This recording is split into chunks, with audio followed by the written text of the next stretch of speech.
Nous amorçons la toute dernière ligne droite de cette émission consacrée aujourd'hui au processus électoral et à la fiabilité du scrutin. Marie-Angèle Touré, nos invités sont-ils toujours les mêmes? Effectivement, ils n'ont pas changé, Babylas. Nous sommes toujours en compagnie de Brahima Doumbia, représentant du candidat Alassane Ouattara, de Bernard Seribinguessan, représentant du candidat Charles Konan Banny, de Sorou Kone, premier vice-président de la commission électorale indépendante, et d'Amédée Djé, représentant de la candidate Henriette Lagou.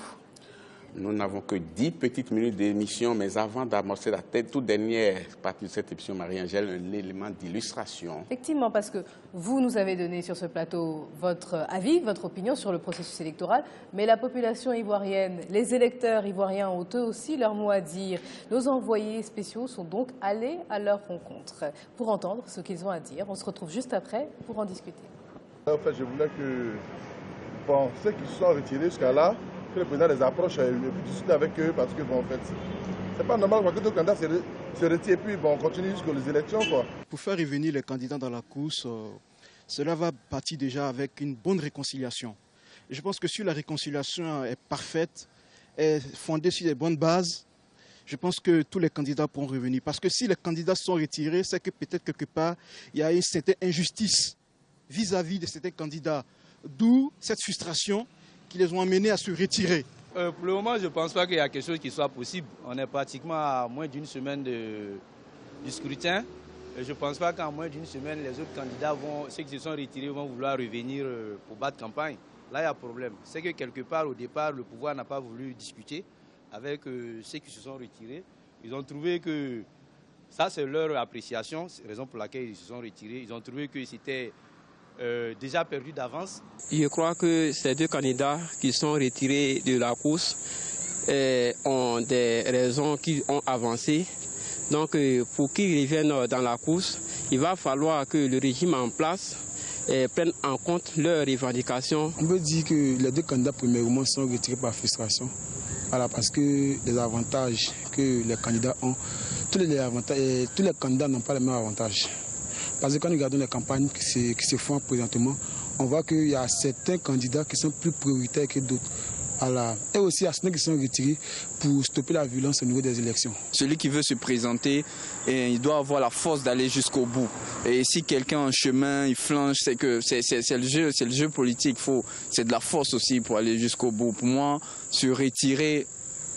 Mais bon, c'est pas la CENI, c'est pas le rôle de la CENI. Le rôle de la CENI, c'est surtout de travailler avec les candidats qui veulent aller aux élections. Monsieur Seribinguessan, la question est de savoir qu'il faut-il faire pour que les candidats qui ont pris leur distance vis-à-vis de la commission électorale reviennent. Vous avez écouté ce qu'ils ont dit. Vous, votre candidat n'est pas parti, mais apparemment il a un pied dedans, un pied dehors, parce que vous continuez de protester contre un certain nombre de choses. Alors que faut-il faire aujourd'hui? Mon candidat n'a pas un pied dehors, un pied dedans. Mon candidat a deux pieds dedans.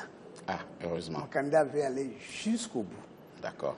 Mais il continue de contester un certain nombre de choses. Il continue de demander le dialogue. Oui. De demander à ce que tous les candidats se retrouvent pour qu'un minimum de consensus soit trouvé afin d'apaiser. Cela est-il encore possible quand on est à quelques jours du scrutin aujourd'hui? Quel est l'acte fort qu'il faut poser aujourd'hui pour que vous disiez maintenant toutes les conditions sont remplies pour qu'on ait un scrutin qui ne va pas souffrir de contestation? C'est toujours le dialogue entre les différents candidats. Ce n'est pas forcément de changer plusieurs éléments, mais il faut que le pouvoir ait une oreille attentive à ce que les candidats demandent. Sinon, ça pouvait friser le mépris de ceux qui demandent même le dialogue, puisqu'on ne veut même pas leur accorder cela. Donc, il faut que les candidats puissent se rencontrer pour discuter entre eux. Au sortir de cette discussion, je crois que la solution sera trouvée. Monsieur Djé, seule la discussion entre les candidats peut permettre d'accéder à ce scrutin de manière apaisée et qu'éventuellement les résultats par la suite ne soient pas contestés? La discussion a sa place, mais il faut aller un peu plus loin. Nous voulons une élection transparente. C'est quand c'est transparent qu'il n'y a plus rien à dire que nous pouvons accepter les résultats et tout ça. Mais la vraie transparence se trouve dans les bureaux de vote. Ça veut dire qu'aujourd'hui, tous les candidats doivent être à mesure d'être représentés dans tous les bureaux de vote. Nous avons 19 838, c'est ça? 838 bureaux de vote en Côte d'Ivoire. Si vous payez un représentant à 5 000 francs pour qu'il puisse manger aisément et ne pas se faire des choses dans votre dos, il faut au moins 5 000 francs. Vous prenez 2 représentants, ça vous fait 198 830 000. Attendez, le pouvoir est là. Il est prévu que pour les élections, de l'argent soit donné pour aller aux élections. Si le pouvoir veut être vraiment transparent, donne-leur les moyens au moins d'avoir les représentants dans tous les bureaux et puis vous partez sur le même pied d'égalité. Et les 100 millions que les candidats ont déjà 100 millions, ça paye que les affiches. Que les affiches? Oui. Donc ce n'est pas suffisant. Ce n'est pas suffisant. Donc nous avons un budget de 5 000 milliards. Si vous prenez le millième, ça fait 5 milliards.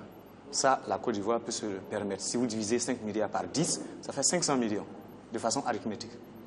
500 millions pour chaque candidat. On est transparent. Tout le monde a ses représentants. On ne viendra pas dire « je n'ai pas pu avoir mon représentant, on a triché, on a fait ceci ». Donc il faut que là on regarde. Même en revenant sur le problème des cartes électorales, je disais qu'il faut savoir pourquoi les gens ne vont pas retirer. Il n'y a pas eu assez de communication. Qu'on donne les moyens nécessaires aux partis politiques, parce que c'est quand ça devient compliqué qu'on sait que les partis sont alliés à les partenaires de la CEI. Non, que la CEI discute avec le pouvoir, comme ils ont le droit de faire des propositions, pour proposer au pouvoir qu'il faut des moyens additifs aux partis pour qu'ensemble, on fasse la communication pour que les Ivoiriens puissent aller retirer les cartes. Merci beaucoup, M. Dié. M. Doumbia, la Coalition nationale pour le changement a plusieurs fois prôné le dialogue. Plusieurs correspondances ont été envoyées au chef de l'État, mais apparemment, le chef de l'État a toujours répondu par le silence. Comment est-ce que vous expliquez ça? Qu'est-ce qui vous empêche de vous asseoir à la même table que les autres candidats? Rien. On essaiera d'être très bref parce qu'il ne reste que 3 minutes. Oui. J'ai eu la chance et le privilège d'être au palais présidentiel lors de la signature du Code de bonne conduite, où le président a échangé, a reçu l'ensemble des candidats qui ont bien voulu venir signer le Code de bonne conduite. D'autres candidats ont décliné, ne sont pas venus et donc n'ont pas pu être reçus par le président comme ils l'ont souhaité. Donc moi, je pense que quand on donne l'opportunité aux uns aux autres de rencontrer le président, de signer, de s'asseoir avec lui, de discuter, il faut venir, il faut être présent. Oui. Mais il y a eu 3 candidats, notamment le candidat, M. Afin Guessan et les 2 autres dames, qui sont venus. Ils ont échangé avec le président de la République. Les autres candidats ne sont pas venus pour dire que le président de la République n'a jamais refusé de rencontrer les candidats. Donc vous dites que le président veut le dialogue.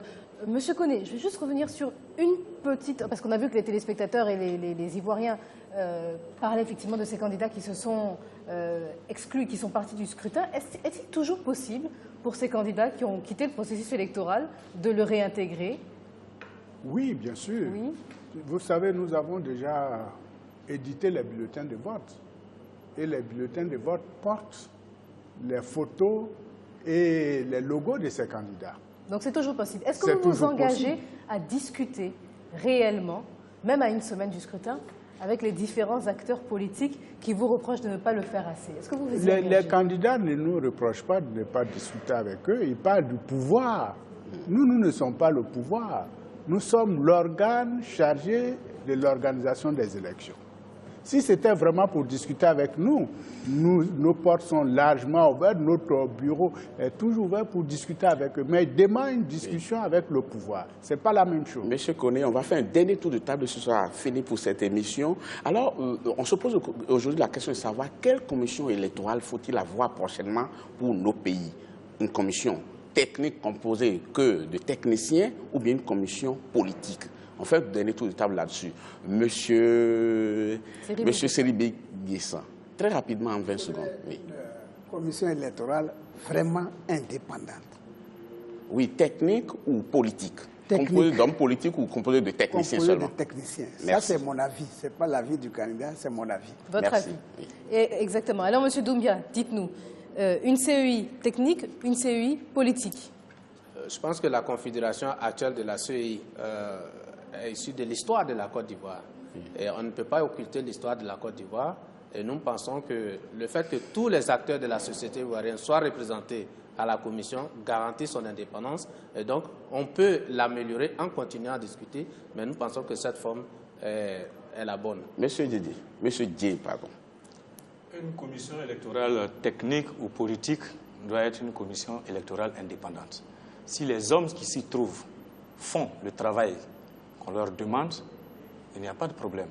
Mais s'ils font autre chose que ce qu'ils doivent faire, il y aura toujours problème parce que les Ivoiriens sont Ivoiriens, il n'y a pas d'autres personnes. S'ils ne font pas leur travail, même s'ils sont techniques ou politiques, on aura toujours problème. Il faut que chacun fasse ce qu'il a à faire. Et enfin, M. Koné, même si vous faites partie de cette commission électorale, pensez-vous pour le futur qu'il faille modifier la composition de cette commission électorale? Vous savez, ce sont les politiques qui se sont battus pour avoir une commission électorale indépendante. Donc la commission électorale doit rester toujours politique, mais avec la société civile qui prend de plus en plus de l'ampleur dans nos pays. Mais vous avez quelques techniciens, parce que la commission a besoin d'être appuyée d'un certain nombre de techniciens, et il y a des techniciens également. Donc, quelle que soit la configuration que vous allez mettre en place, il y aura toujours des gens pour contester cette commission électorale. Or, il faut bien qu'il y ait une commission pour organiser les élections, à moins que les Ivoiriens veuillent qu'on retourne au ministère de l'Intérieur. Or, je pense que ce n'est pas le souhait des partis politiques. Les partis politiques veulent rester au niveau de la commission électorale parce que les élections, c'est pour les partis politiques qu'on les organise. Monsieur Koné, merci. Et ce sera tout pour cette émission. Marie-Angèle Touré, le temps de remercier nos invités sur ce plateau. Effectivement, donc on va vous remercier d'avoir participé à cette émission. Brahima Doumbia, merci d'avoir accepté notre invitation.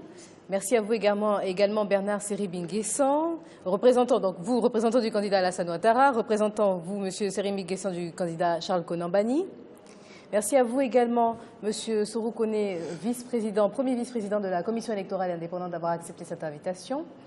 Et enfin, merci à vous, Monsieur Amédée Djé, représentant de la candidate Henriette Lagou. C'est moi. Alors, oui, Babilas, je continue à expliquer à nos téléspectateurs ce qui les attend, parce que figurez-vous que lundi 19 octobre, le thème du débat sera effectivement l'éducation et l'emploi des jeunes en Côte d'Ivoire, à partir de 19h30 GMT sur ce plateau.